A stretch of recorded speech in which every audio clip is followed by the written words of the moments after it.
Alors moi, je suis ingénieur en bureau d'études dans une écurie de course au large et je suis aussi skipper. Donc j'ai un espèce de contrat où je suis à 50% sur l'eau, à 50% à travailler sur le bateau pour lequel je navigue. C'est plutôt sympa.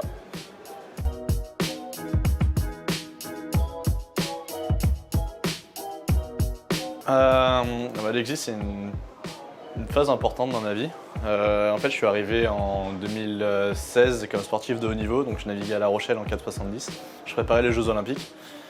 Et quand on se donne en olympisme, c'est rare que nos concurrents fassent un double cursus. En fait, tout le monde est professionnel parce que ça libère pas beaucoup de temps, tout simplement. On naviguait 300 jours par an.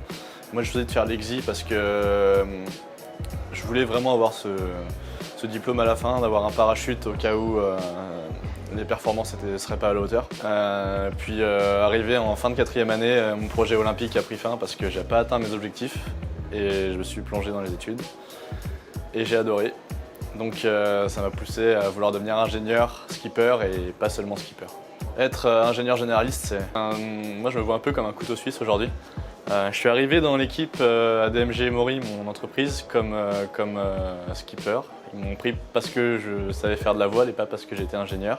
C'était un gros plus et le fait que je sache faire plein de choses, des trucs complètement différents. Je veux dire, ça demande de faire de la conception mécanique comme de l'électronique, beaucoup de programmation et d'avoir eu ces enseignements à l'école, ça a été un gros plus qui fait que ils m'ont fait confiance et ils m'ont mis au bureau d'études comme ingénieur et je suis responsable de pas mal de gros projets.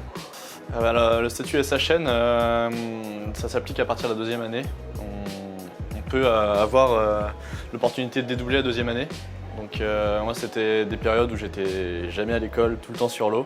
Et du coup ça m'a permis de faire la moitié des matières la première année, la seconde moitié l'année suivante. Et donc de valider une année qui était compliquée parce que j'étais pas souvent en cours. Donc il y a eu ces ajustements-là qui ont été faits et j'avais aussi la possibilité de switcher mon emploi du temps entre différents groupes pour rattraper des cours les semaines où j'étais pas là et puis même m'avancer sur les semaines où je savais que je serais pas là.